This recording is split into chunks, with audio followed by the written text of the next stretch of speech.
Welcome to Talking Tech. We're live on Facebook, Twitch, Twitter, and YouTube.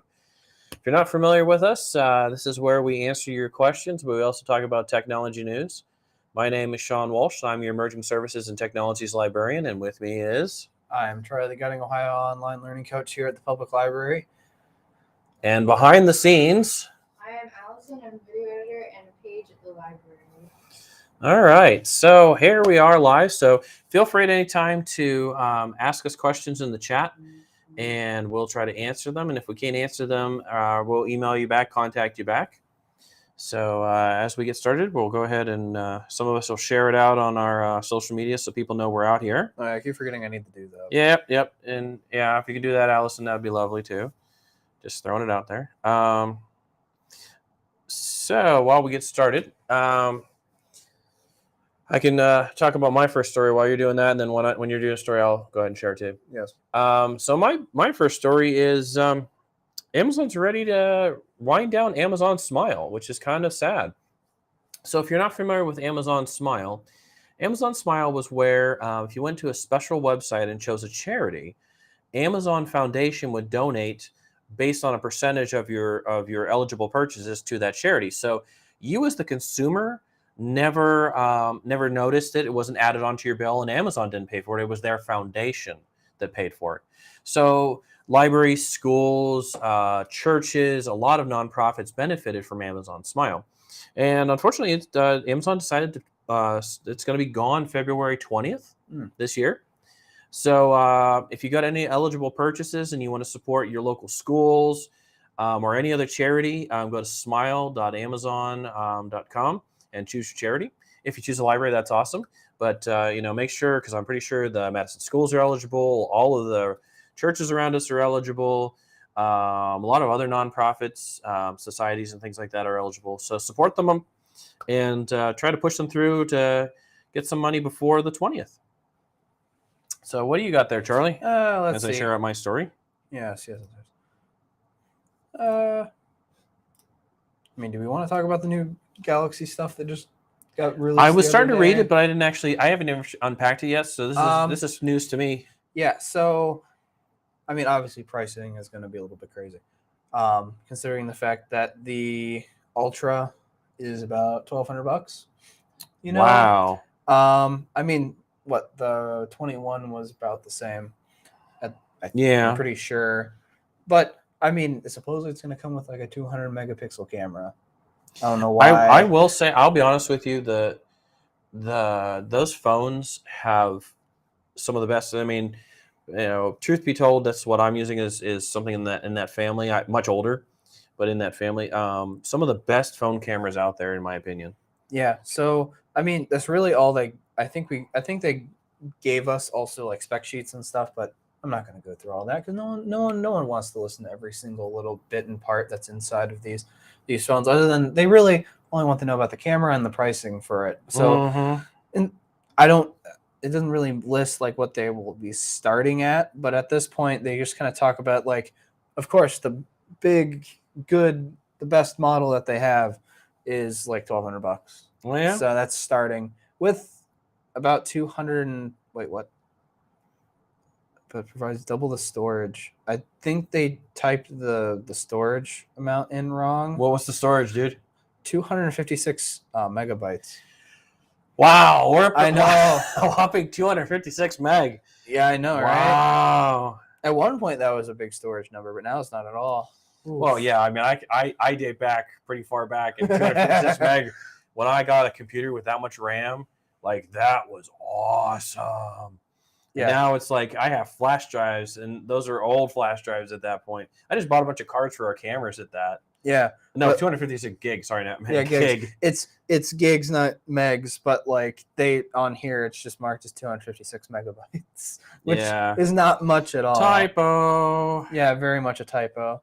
But yeah, I think it's gonna be cool. Obviously they're gonna do like the full on. I think they have one starting at like $200. Really? It's similar to this, but like not as good a camera, that kind of thing. But even then, the $200 phones have like decent cameras no matter what anyway. Yeah, at least on Samsung so far. Yeah, Samsung seems to be known for their cameras. You use a Pixel. What do you think of the camera on your Pixel? I like the Pixels. Yeah. I think They're usually known for their cameras as well. Yeah, because they're only like 50 or 60 megapixel cameras, Mm-hmm. but it's Google's software takes over. Well, the after funny that thing is, point. I don't know why some of the other companies don't market the same thing. Google, the removal thing where you can remove extra Yeah. people. Samsung has that. Apple has that. Just about everybody has that, but yet the only one that's advertising it is Google. Is Google. So you think, oh my gosh, that's why they only have the camera. So it's weird. Yeah. So again, feel free to ask us questions as we talk about tech news, and we'll answer them in the chat. We're listening to the chat on everything, just about. We should see it all here. Feel free to share this with your friends, by the way. So if anybody else wants to watch and listen, that's wonderful. This, by the way, turns into a podcast afterwards. Yeah, you can find us on all the voices. Yep, you just get. Well, no, it's a video podcast. No, it's a video podcast. Oh, it's video too? It's legitimately a video podcast. Right. So yeah, it's hosted up by let's see, it's on Spotify, it's on iTunes, it's on Amazon, it's just about everywhere. Just iHeartRadio. We're on iHeartRadio. How cool is that? Yeah. Wouldn't even think of that. I think I'm more impressed usually by like people being on Spotify than I am. We're on Spotify and Pandora. Pandora's our main host. No, Spotify's our main host. Pandora's our secondary host. Yeah, so we're up there. But yeah, you can watch our videos. It's pretty cool. You can listen to us. Yeah. You don't even have to watch us. Yeah, you can listen and watch. Yeah. Yeah, don't watch us while driving. Listen to us. Yeah. So that wouldn't be. That was your public service announcement. I mean, unless you're rolling around in a Tesla, maybe, but you know. Yeah, well, that's a good segue because I was going to talk about Tesla. Okay. Yeah. So Tesla is getting ready to start a electronic vehicle price war. Well, yeah, because I figured at some point that would have to start happening, right? Well, because I mean, they were the only player in the town. I mean, we all knew that. They kind of had the market dominated. I mean, it wasn't like there wasn't other companies and whatnot. But yeah, basically they're trying to slash the prices of the vehicles to clear out inventory. Old inventory. Well, not even old inventory, just new inventory. There's not enough orders. Could you imagine? We're at the point now already where it used to be, hey, I wanted a Tesla. I had to wait like months or years to get one. Yeah. Now it's like, hey, like literally, the people are like, we've got Teslas on the lot. Anybody want to come get a Tesla? Please take our Teslas.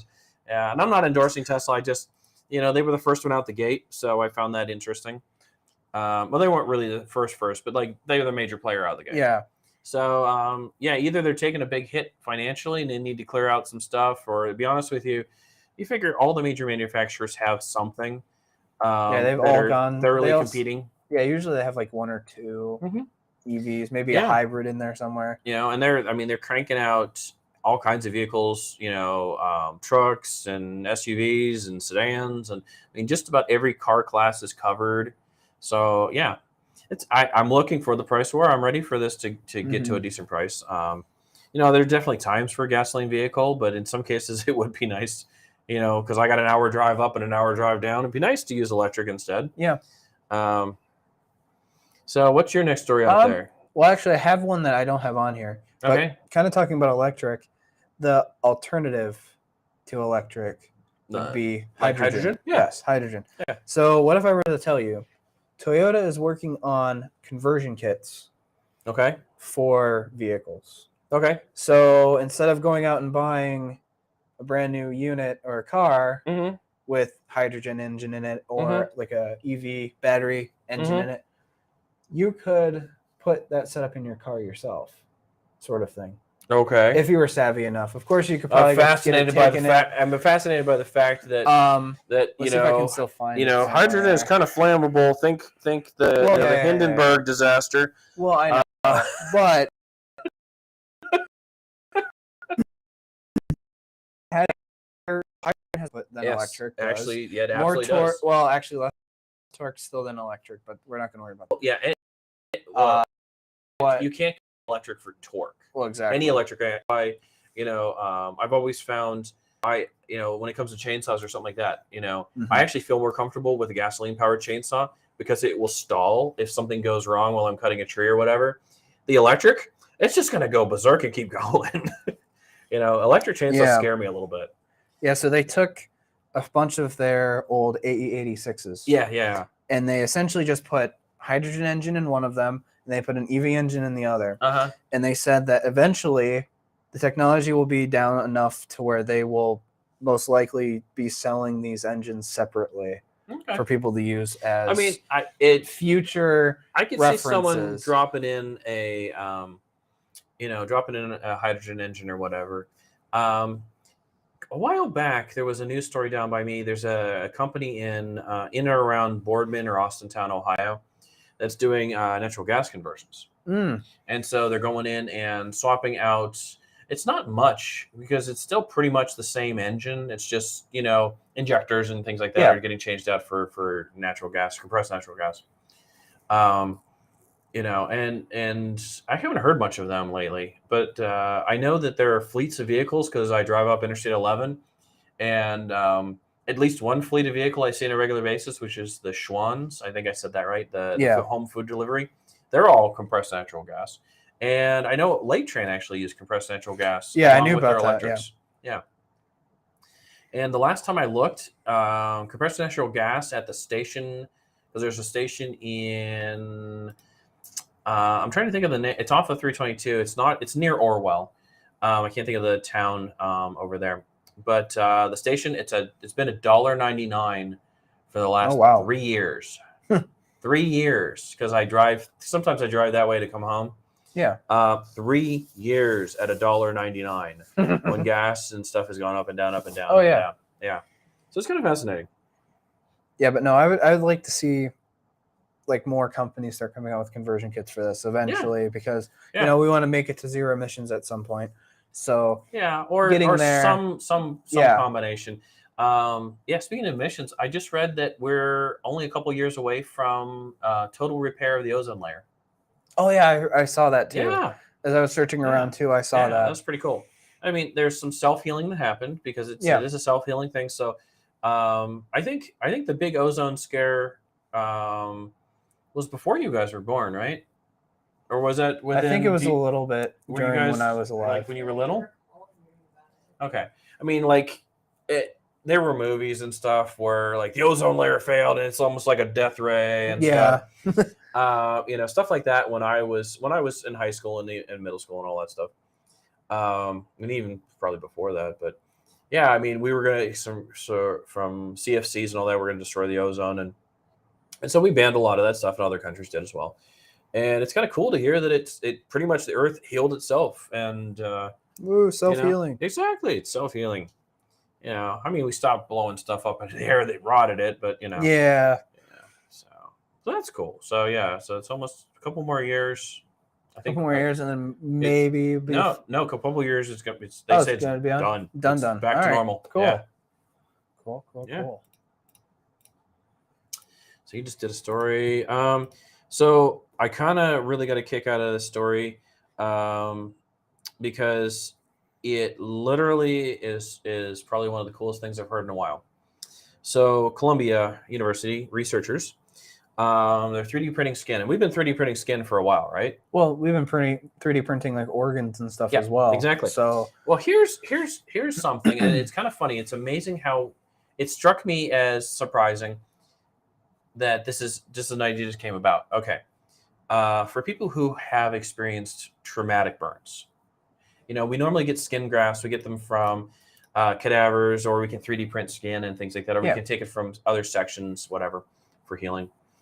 So they're 3D printing skin, but instead of 3D printing sheets, they're actually 3D printing skin to fit where it needs to go. So for example, if I had burned my hands, in essence, they would 3D print a skin glove for me. Okay. So I don't know if you've ever seen people who have survived traumatic burns, but the skin grafts and stuff is very patchworky. Yeah. I mean, I'm not saying it's anything bad, but it's just the nature of what it is. It's it's patchworky or whatever. Yeah. And for these people, being able to 3D print the skin, they theoretically, if I had a traumatic burn on my arm, they could 3D print almost like a long glove, like a sleeve, almost, yeah. And and then and then I mean, my arm would look with this skin pretty much like it did before. I would say my friend has one on her arm, and it's right here, and it's just you can clearly tell she burned herself. Yeah, I mean, it was as a kid. Yeah, I mean, it's a patch. I mean, for some of these folks, being able to match and 3D print skin on their face, skin on their hands, arms, legs, whatever, instead of having it kind of patchwork. Plus, with all the patchworking, there's a lot more places where things would have trouble healing. Yeah. And so they're saying that the healing rate is so much better because there's fewer seams. So I thought this was really cool when it's Columbia University is doing this. Yeah. Seems interesting. Yeah, exactly. All right. I don't know. Are we sick of cars already? We've done a lot of car stuff. Yeah. You want to do something other than cars stuff? Yeah, I'll do other. So all right. Let's talk PlayStation. So we know so we're in Charlie's warehouse still now. Yep, no, we're still here. So what if I were to say that I'm gonna say quote unquote here, the chip shortage is over. Okay. Right? We're getting there. So we're getting there. It's a lot more better. U.S. companies are starting up. I mean, I'm still waiting for that Intel plant, but we're getting back. Yeah, that's a few years away. They're moving supposedly fast. Technically, isn't it 24? They're supposed to start production down there. I think they're so. moving fast, from what I understand. Which is good. Friends down on 75. But basically, let's just say more PlayStations are starting to get into the hands of people than they have before. So does that mean it's actually going to drop in cost? So it's not unrealistic to try to get doubt it, considering the fact that how much they're actually selling. Yeah. I think they said that it went up about 71. No, it went up higher than that. But considering the fact that they've sold almost 7.1 million units within the last 3 months. Wow. I think that is a definite step up than what it has been for the last few years. Awesome. Or last 2 years. Yeah. Because you could not find one on the shelf if you even tried walking into a Walmart or a Target. All the consoles were like that at one point. Yeah. I mean, they were You could not find it. Same with graphics cards at one point and everything else. You paid thousands of dollars to get them at that point because you got that buy them secondhand. Well, and, I mean, when we bought some stuff for the library, I had to show them my driver's license, and they kept me on file that I wasn't coming in on a regular basis to buy this stuff. Yeah, to buy graphics. Well, cards. when I did the same thing when I bought my laptop, they had me bring my ID with me.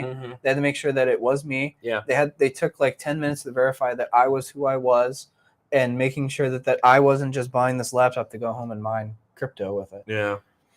So it's definitely an interesting one, but I definitely think that it is a really nice change to start seeing more technology starting to get into the hands of people, and it's not as crazy expensive as it used to be. Yeah.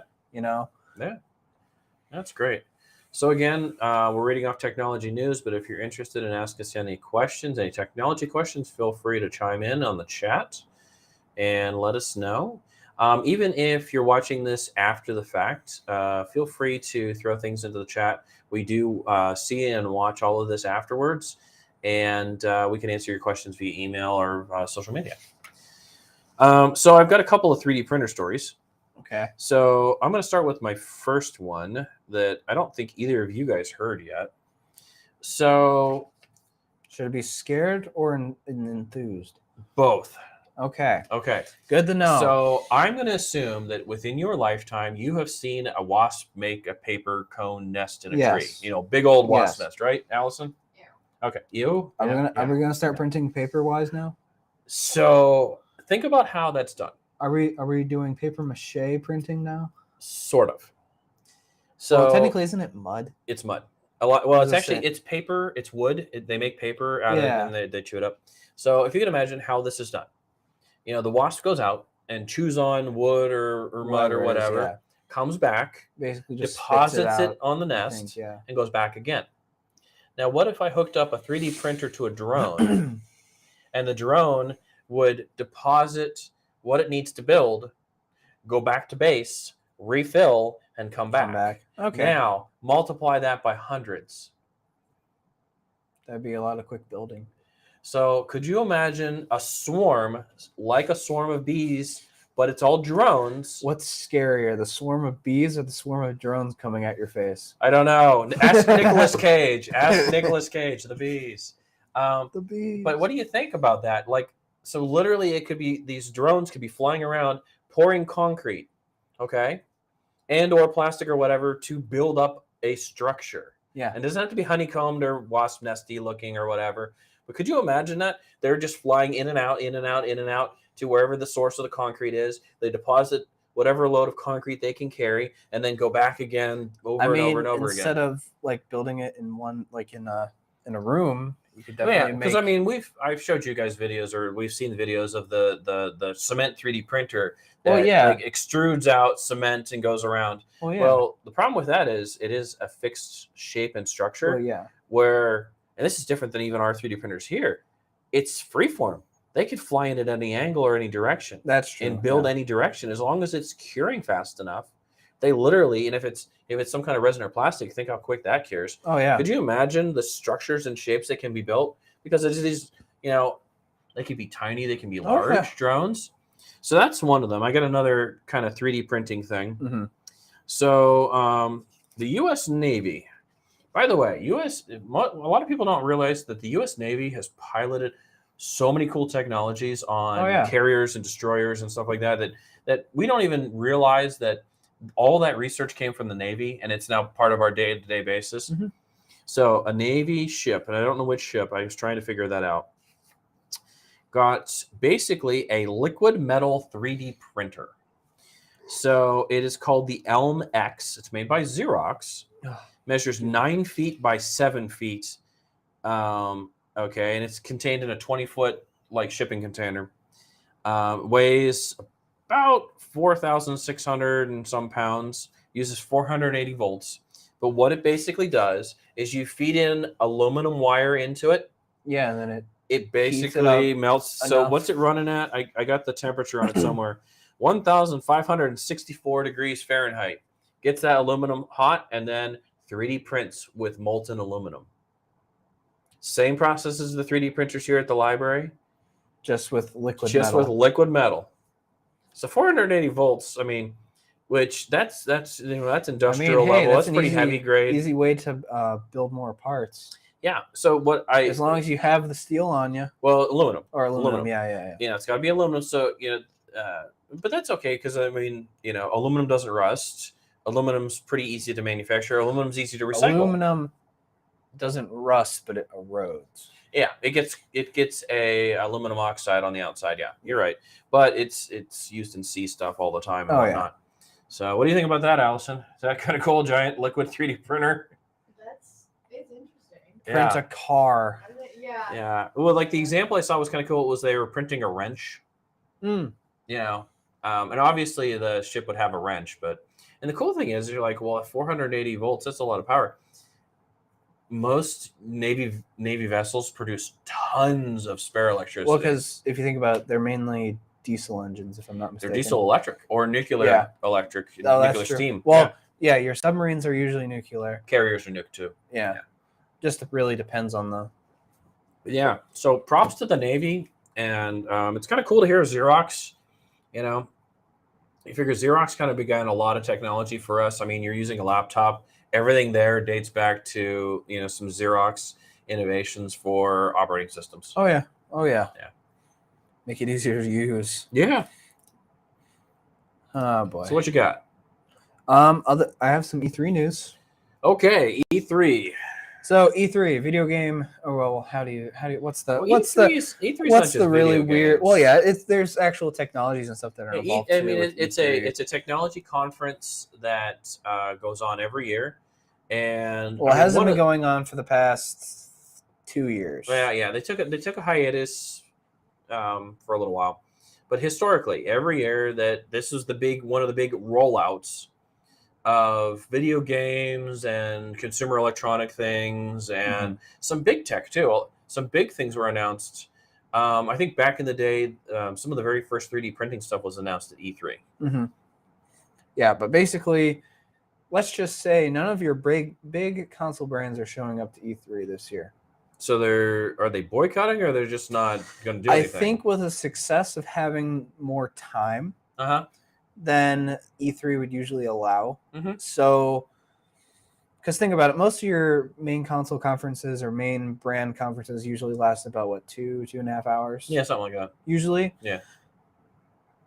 E3 kind of sanctioned it down to about an hour, maybe hour and a half. It's not a lot of time to cover. It's not a lot what of they time gotta to cover Yeah. everything that they may be working on for Yeah. the next, maybe year or 2 years or so. Yeah, I mean, as a consumer, this is their chance to wow me, out on the floor right now. Yeah. So at this point, so Microsoft, Nintendo, and Sony are all skipping E3 this year for their own their own conferences. versions of conferences. But this is mainly going to mean that your small industry leaders and things like that are going to show up and see who's there and show off new games. It's kind of like in a forest when all the big trees are cleared and all the little trees get a chance to sprout up.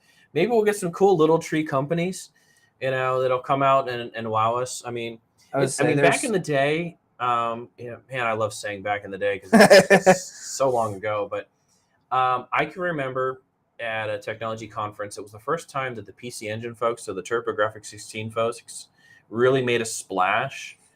And they were up against Sega and they were up against Nintendo, and they were the little engine that could, and they came out and blew everyone's mind.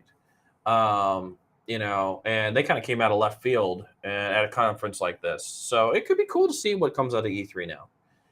Without the big guys taking kind of all of the I'm kind of viewership. I'm kind of interested to see because there's there's one called Devolver, and they usually do a conference every year. Yeah. Yeah, that's a weird name. I know it's a weird name, but they come out with some good games every year, and usually they have 2-3 hour long conference. Okay. Based on that stuff, so I'm hoping that their conference is going to be a little bit longer this year. Okay. But I have no clue at this point. We'll have to see because I will be the one that sits down in my friend's basement and watches it. Yeah. And then just kind of react to that point. Okay. Because isn't it cool to actually experience the stuff live, close enough, live in person? Yeah. All right. So I think I'm going to end up talking about this multiple times over the course of the next couple of tech newses. So ChatGPT, which is from OpenAI, which I think the last time we talked about, this is the chat bot that's so good that's writing people's papers and folks can't tell. And you can even kind of say the tone of the paper. It's not just for cheating.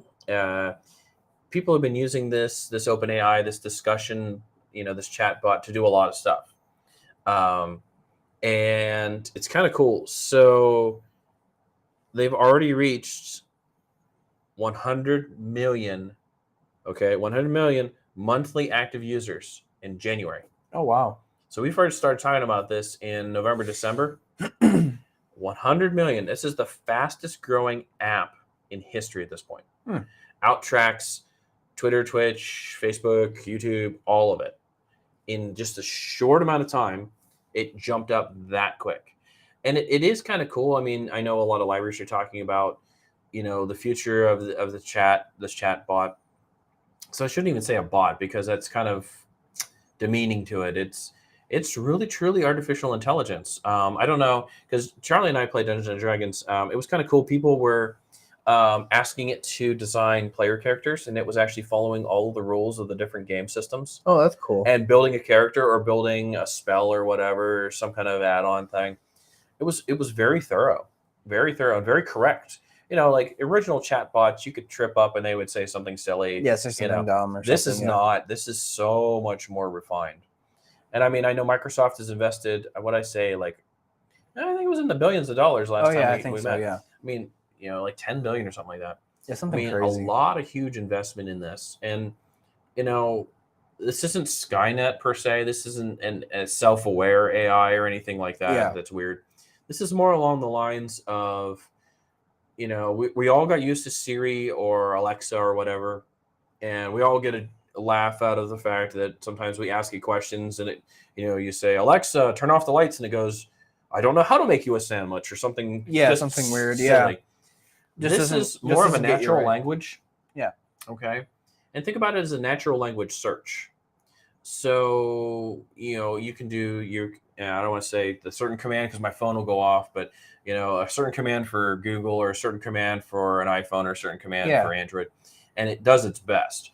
This actually interprets what you're saying and goes, a better job of, did you mean, Yeah. when like you say something like for here, we were working with a patron today, and they didn't quite have the title of the book, so we were kind of searching around to try to figure out, okay, what exactly is the title of the book we're looking for, because it was a title that could go a couple different ways. Yeah, it could And go so many we ways. found it eventually. Where in this case, this is basically doing what I just did, a little more thorough. So I'm looking forward to seeing it and testing it. Kind of playing around with it and seeing what it'll do. Because it would be nice to do some things to make it easier to find things in the library by using this tool. Yeah. It would be a lot easier for card catalogs if someone said, a famous library search is, it was the green book with a coffee stain on it. And the librarian usually goes, okay, we've got like 100,000 books. Yeah. How many of them are green? How many of them have a coffee stain or whatever? This may actually do a little better job of it because it would remember the last 10 times someone asked for a green book with a coffee stain. By the way, there is a library that notes that stuff. It's a legal library somewhere out in like Maine or somewhere like yeah. Massachusetts. No, it's funny. It's like Maine or Massachusetts. It's how they catalog the books. They have like a little description of the book underneath because most of the people, it's a law library, know it by like, oh, it's the one with the cigarette burns. Yeah. Or it's the one, Yeah, it's the one with this or that, the exactly. problems. It's just crazy. Yeah, they point out the problem spots. Exactly. So so I'm kind of fascinated. We're going to keep hearing more about Chat GPT.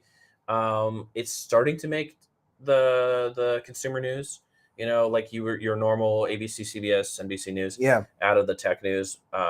It's going to hit hard. And so you've heard it here first. Expect in the next couple of months that this thing is just going to blow up. It's going to be crazy. And it's going to be integrated in all kinds of things. Just like Siri kind of came out of nowhere back in the day. Yes. Well, I mean, Siri was revolutionary at the time. Still is. I mean, still technically is, yeah. So is Google's. I mean, Google's Assistant, and then there's Bixby for, Samsung Bixby. And stuff like that. So, I mean, hey. Yep. It's kind of cool. Mm-hmm. All right, let's see. All right, what else you got? Yeah, let's do this really funky-looking concept car from Nissan. Wow. Hey, Allison, can you flip to Charlie's screen real quick? I don't know, can I? You should be able to. Yeah, he should be camera 3 on the mixer. Yep.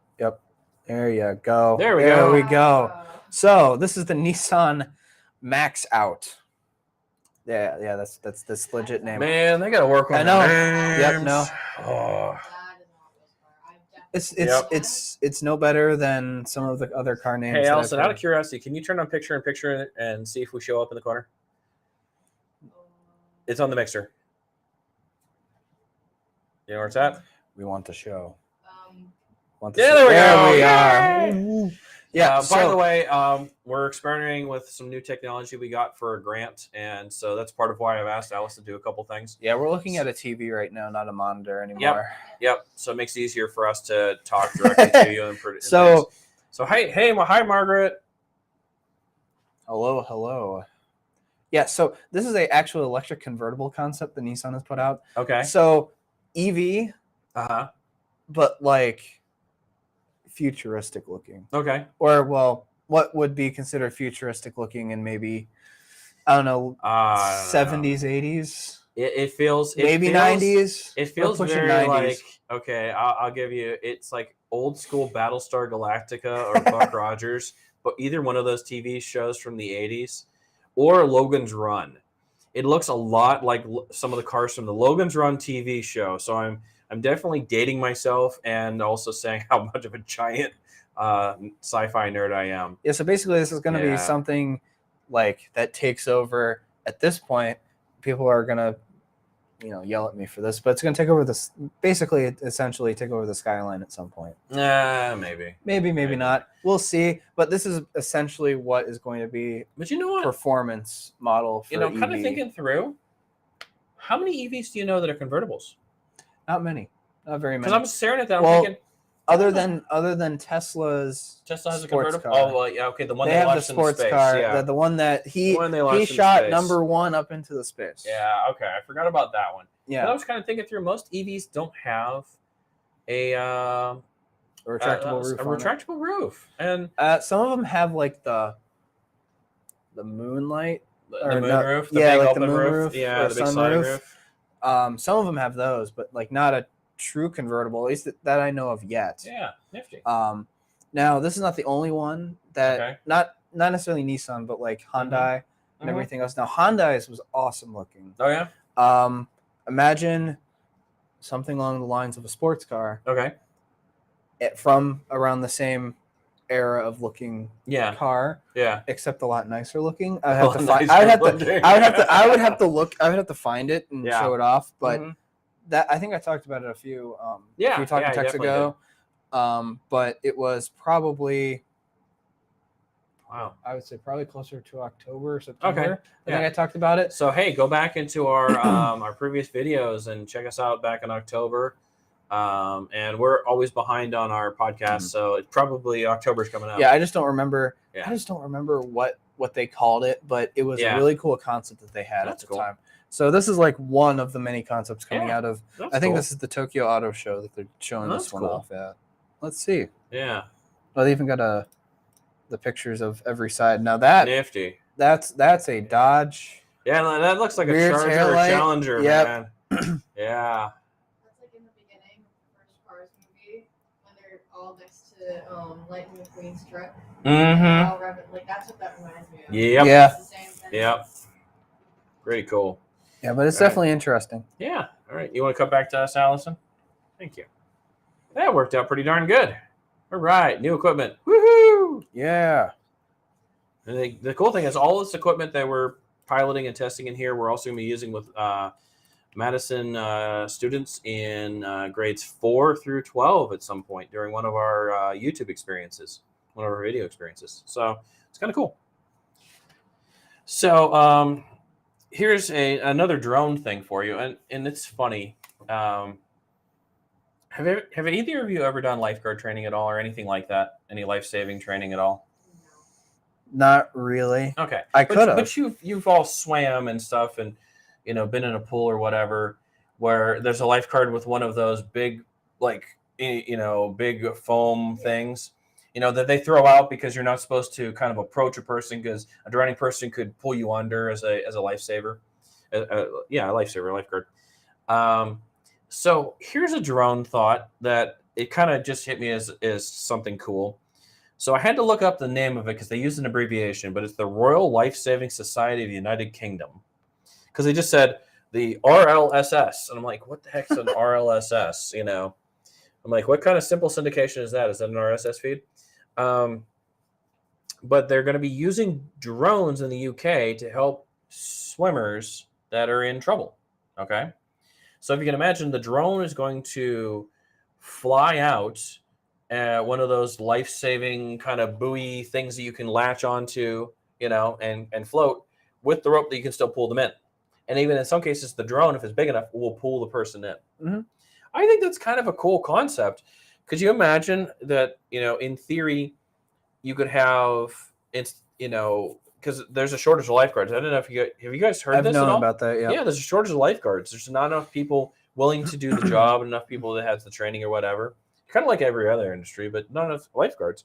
Could you imagine, one lifeguard, monitoring a pretty large section of beach, could then deploy these drones out to help people. If there's a rip tide or a rip current or whatever they call it. Yeah.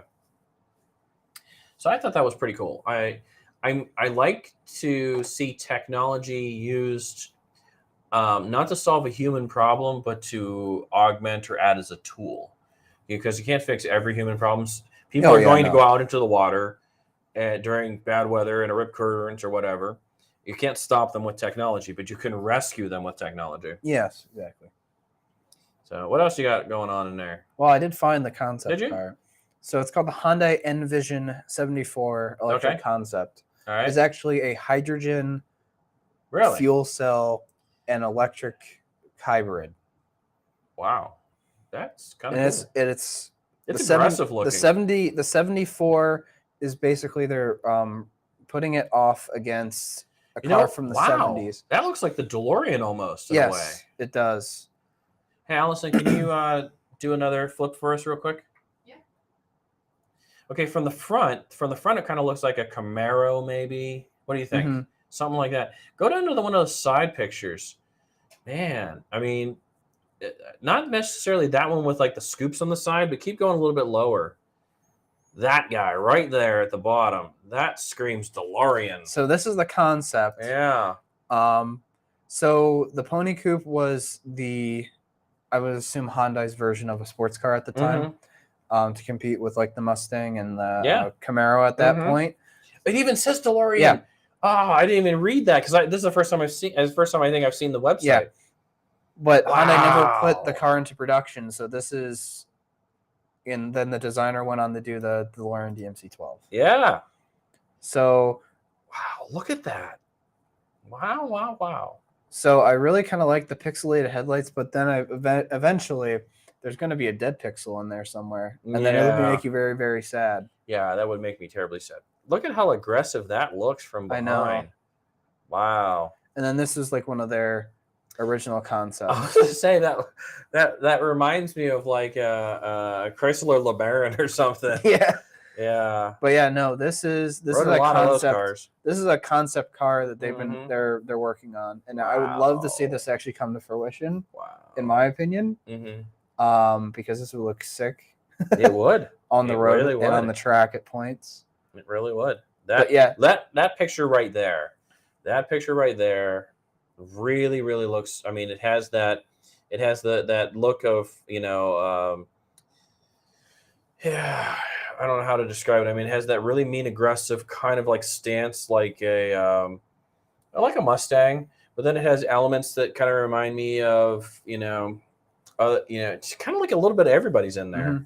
I keep stumbling on my words because I keep looking at it and seeing like different muscle cars, because I can see Chargers and Challengers. I can see Mustangs. I can see Camaros in there. I mean, I can see Ferrari a little bit in there. I even see a little Lamborghini in there. And of course, I sure as heck see the DeLorean. Oh, yeah. No, I see DeLorean. Tell me it has gull wings. I don't think so, but I think it would be cool if it did. Yeah, it doesn't look like it has gull wings. Yeah. It would be cool if it has gull wings, but I don't think it does. I don't know. I was watching a video the other day of a guy and his DeLorean explaining how to open and close the door without leaving fingerprints on the stainless steel outer shell and stuff. Because that's why there's a little band of trim. No, there's a little band of trim on the outside of the DeLorean door, little black band. Yeah. It's for your fingers to shut the door. Oh, okay. So they thought of it, but it's like, wow, that's just weird. Didn't think really about it too much after that, right? Yeah. All right, you want to flip us back there, Allison? That's actually working out really well. It's timed real well. I'm pretty impressed with some of the technology we're getting to play with tonight. So let's see. All right, I'm gonna go down the rabbit hole. Ready for it? Oh boy. So the Jackal Orbital Pursuit spacecraft. Say that one more time. The Jackal Orbital Pursuit spacecraft. So police chase time? Nope. Space warfare. Oh. All right. Space Force. Woo! Yep. Yeah. Actually, in theory, it is going to be potentially something that they will be deploying. Uses. In fact, they're going to go up on a SpaceX rocket not too long for testing. Ooh. And so what this is it is a way to combat enemy satellites. It's not going to shoot them or blow them up. It's just going to push them out of orbit. Just gentle nudges, but a gentle nudge in space is a big nudge. Oh yeah. So it's a tugboat essentially because it's set up to bump things. Okay. But essentially it's see if I can get the right wording because I had to write this down. Rendezvous proximity operations. The ability to maneuver close to other satellites, and it can talk to the satellites, try to hack them. But the other thing is it just literally will either push them farther out into space or push them down to Earth. Now, that being said, with all of the space debris already around, I don't know, have you guys ever seen one of those tracking maps at all? Allison, you ever seen one? I have not. Okay, sometime seriously, go Google one of the NASA tracking maps of all the space debris, and it's mind-boggling because they track even tiny pieces, because that could be dangerous to a person in space in a spacesuit, because it could rip through their spacesuit and hurt them, and or whatever. But yeah, seriously, you look at this thing and it's like, is there any way to get off of Earth without hitting something? It's mind-boggling. This thing could do garbage collection too, because there are a couple satellites out there now currently trying to do garbage collection. They're either pushing satellites towards Earth or they're pushing satellites up, depending on the size of the satellite. Yeah. If it's small enough, they push it into Earth so that it burns up the atmosphere. And generally safely just turns back into stardust and theoretically repopulates metal on the Earth. Theoretically. Yeah. But the other things, they're just pushing further into space. So eventually we're going to find it later. Some extraterrestrial police officers are going to show up and cite us for littering. Hey, you kept sending this over to the Artemis cluster. Come on. That's a little too much trash. Pay up. I mean, that's literally the plot of a Star Trek movie. is Voyager got into another culture, and they found our space trash and sent it back with a personality. Though I love Voyager and Voyager 2, and they're still kicking out there. They were still sending signals the last time I checked. So yeah, the Jackal Orbital Pursuit. We're totally going down video game land when it comes to Space Force. With the names. Yeah. Especially for ship names, because I would expect animals to be the first thing to be called. Well, yeah. Names for ships and stuff now. Yeah. I mean, we have a history of naming certain things after seagoing vessels, U.S. seagoing vessels, whatever. That's why we have the Enterprise carrier and we had the Enterprise space shuttle. And eventually, in science fiction, we had the Enterprise. Yeah. Yeah, it's Jackal. Yeah. We're getting there. We're in there. Getting there. Yeah. Getting there. All right. What else you got? Yeah, I'll do this one. All right. So Mercedes-Benz is the first to bring level 3 automated driving to the U.S. I didn't know we were working on levels 1 and 2. Yeah, I didn't even know levels 1 and 2. What is level? Do we know what levels 1 and 2 are? Supposedly, level 3 is that you can look away and not have to worry about it at all. Well, isn't that what people have been doing, and that's why the Teslas have been crashing? But this one's supposed to actually. So what it will do is we'll shut the screen off and tell you to look up. Okay. Essentially, is what it's supposed to do.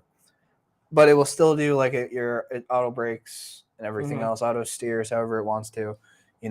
I do find the auto braking somewhat annoying in some vehicles. Yeah, some vehicles. Not that I'm autonomously driving, but like some vehicles that I've ridden in. The auto braking, you kind of have to like dial it down a little bit, because I can't think of what happened. Someone had moved in a tight pattern, but not in a dangerous way in traffic, and the car I was in just like blocked up. Immediate, yeah, it was terrifying. So I'm like, what broke?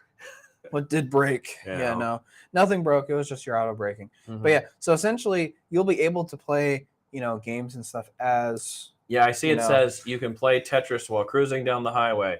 That is a game that people rage quit a lot. I would not rage. Tetris? That's going to be a whole different type of road rage. But the only thing is that this one uses cameras to track your face. Okay. So it will just kind of face track you as it's looking. So like if you look away, but it needs to be within that camera. Yeah. To turn on the automation. If you look away. Where you start to fall asleep, that it will start sounding an alarm in the car to wake you up. The interesting is they use the term camera, but it's not really a camera. I mean, it works like a camera, but it isn't really like a camera. It isn't like a camera. It's a way to see your face in position, and figures out where your eyes and your nose is, and kind of goes from there. Yeah. Because that first thing people would think is there's a camera in my car watching me. It's really not. It's watching you, but not in a way. It's more like an infrared camera, so it sees you but doesn't see you. Yeah, but the entire thing is that as long as you're awake and alert and you're actually looking at this camera, it will not disengage. But if you look at the camera funny, okay, again, quote unquote camera here. Yeah.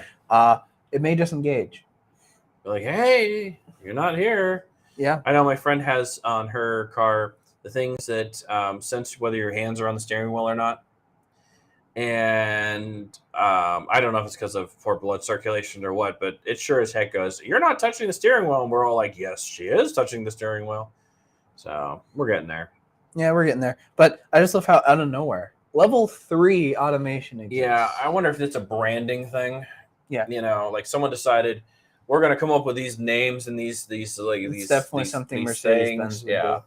Yes, because Mercedes and BMW, they have all of these names for their vehicles, and you have no idea what they mean.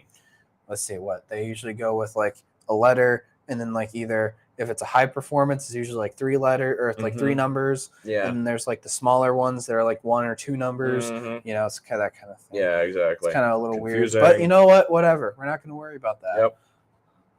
Yep. All right. So this one is out of my wheelhouse to a certain extent, but I decided to do this story. So Roblox. Whoa. Yeah, you're out of your I territory. am so Sean. out of my What are you territory doing here. So What are you Roblox, doing? if you're familiar with Roblox, it's a competitor to Minecraft. It's a building game. It's been around for quite a while. You know, Allison gave me a weird look. I mean, just say it's a competitor to It's mine. not a competitor.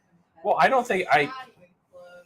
Okay, I mean, it's an imitator of Minecraft. I mean, if you look at it, it's up there within like one of the biggest massive multiplayer online games ever. Yeah, I mean, so it's a giant community. It's a lot of kids use it. You know, Well, a lot of like- kids use it because it's free to play it's free to play, and everything else. yeah, so I mean, we have people come into the library and play. they Roblox use it. on our They computers. play on our public computers. Yeah.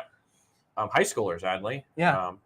So Roblox is hosting a free virtual Super Bowl concert featuring Sweetie.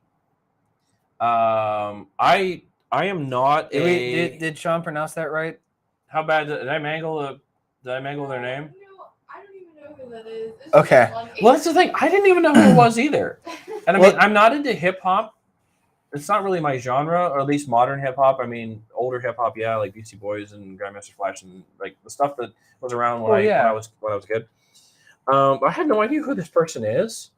You know, I figured like if they're headlining something, I would have heard who they are. Even if I don't like their music, I would know who they are. I mean, you know, I don't necessarily listen to Kanye or Jay-Z or but I know who they are. Yeah. You know. So yeah, Sweetie. It's SAWEETIE.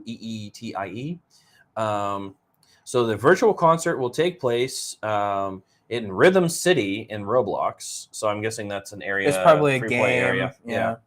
And the NFL is going to say it's family friendly, full motion captured performance of her song "Tap In."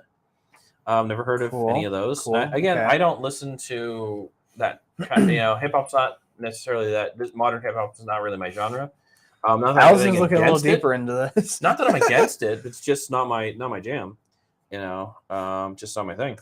But I kind of find it fascinating that they're going to do virtual concert. The reaction that you had. I don't Yeah. know. It's saying that the concert will be family friendly. I don't know about the rest of this person's music. I'm assuming Sweetie is a female You artist. said the song Tap In?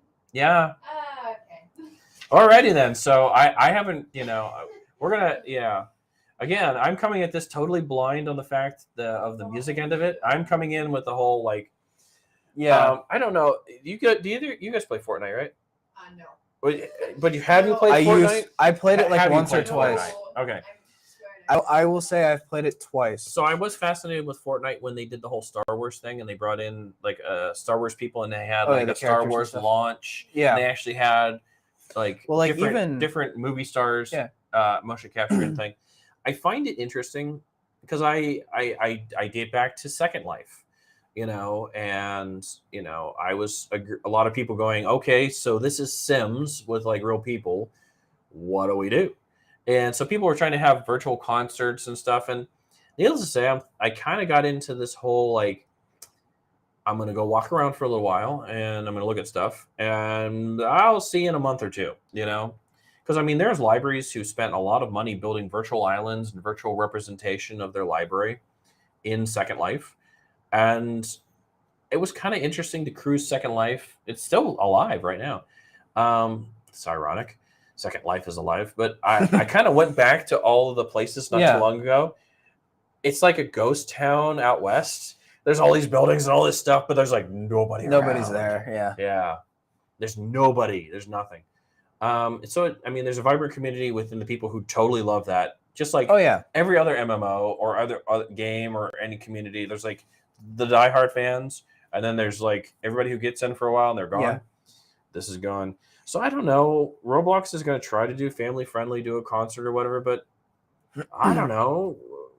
It's the same as just like I'm going to watch the person on the TV or not. You know, I kind of look at this at like because they also did like there's been corporate entities that have been trying to get into Roblox and giving them like the kids experiences and stuff. Like Walmart did one. It was called Walmart World or something like that.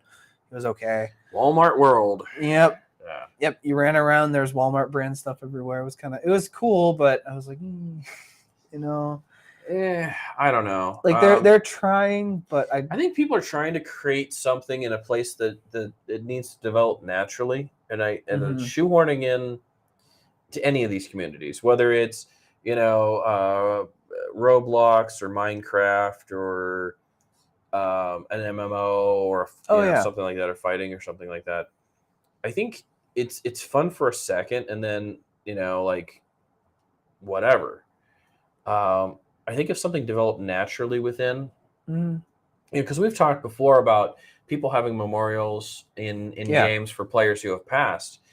That's a different thing entirely. That's kind of it's a very sweet thing. I've seen a couple where a character has passed, and so everyone who knew them got together and had a moment in the game. Yeah, because some of these people have never met each other in real life, but they were good friends online. But they spent hours raiding or doing whatever together, quests or whatever in a game. That's more of a natural, organic thing, where these other entities that are kind of like shoehorning in, going, hey. I'm going to pick on Doritos. I don't think they've done anything, but like, hey, welcome to Doritos Land in Minecraft, and all of the blocks look like Cool Ranch Doritos or the Thai spicy chili ones. Yeah, whatever that is. Yeah. Yeah. You can tell which flavors I eat. I mean, at this point, I've been.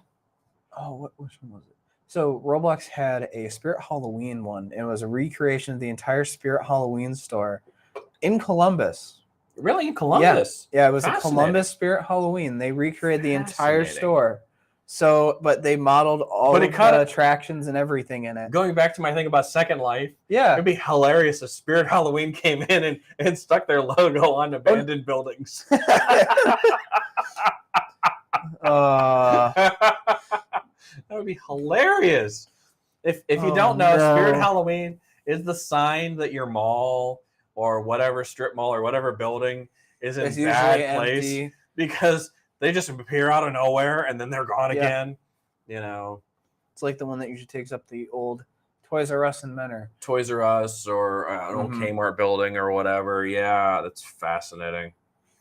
Oh my gosh. So yeah, Roblox. How about that? The only thing I know about Roblox is because you can do trains in Roblox, and so my son has watched a bunch of videos of people riding trains in Roblox, but we don't actually play Roblox. Makes sense. Yeah, makes sense. So I think the weird part about it was too that you could apply for a job to that store from that Roblox game. That's if you wanted to. It's kind of cool, but like so they did in Second Life. They had interviews and stuff. I mean, this is the whole point of the meta stuff with Facebook. Is I'm going to put on a VR helmet and have a virtual meeting. Why not just do it with Zoom or a phone call something or like whatever? That, or Skype or something. Yeah. Why do I need to have an avatar? Because you need to see who I am at some point. I'm such a Debbie Downer on that. No, I have been. Fine. I am the biggest skeptic when it comes to virtual worlds. I guess because I'm the kid that's, I grew up into this was going to be our future. And I kept looking for it, and I'm like, nope. Not at all. So far, the only thing I've ever been impressed with is the ViewMaster virtual thing for kids. Because it looks like a ViewMaster. You stick a phone in it, and you kind of it's just like a 3D headset sort of thing. Yeah, it's kind of cool. But I used it twice, and we're like, okay, we're done with that. So I used the ViewMaster a lot more as a kid. All right. You got another one? Well, we got like a minute left. I don't know. Do we just want to sign off? I think we'll sign off. Let's see. Do I have anything that's real short that I could say at the last possible second? Actually, yeah. So I'm going to do a real short story. So scientists published a paper recently. Scientists in China published a paper recently that they actually have a fully functional tractor beam. So yes, Star Trek tractor beam Oh, boy. or Star Wars tractor beam. They both use tractor beams. So what it is it's in the Journal of Optical Express. That just rolls off the tongue, doesn't it? Oh yeah, totally. So Chinese scientists tractor beam, and it's at the macroscopic level. So still super small, but macroscopic is the smallest thing that we can see with the naked eye. And they were able to move the position of this object with their tractor beam. So kind of cool. It's messing around with Eventually, gravity it and will pull magnets and things. You know, being able to pull an object towards, because everything has gravity to it. That's what people don't truly understand, is everything has some form of gravity. And so yeah, so that's my story to kind of end it, is like Star Trek, Star Wars, tractor beams. Tractor beams. So hey, thanks for watching, and those of you who had dropped in and said hi or even stopped for a little bit, you know, feel free to hit us up on social media and ask us questions there. If you even ask questions after the video, we'll watch it and see it. And thank you. We'll see you on the interwebs. And you want to say goodbye? Later. You want to say goodbye? Goodbye. All right. Bye-bye.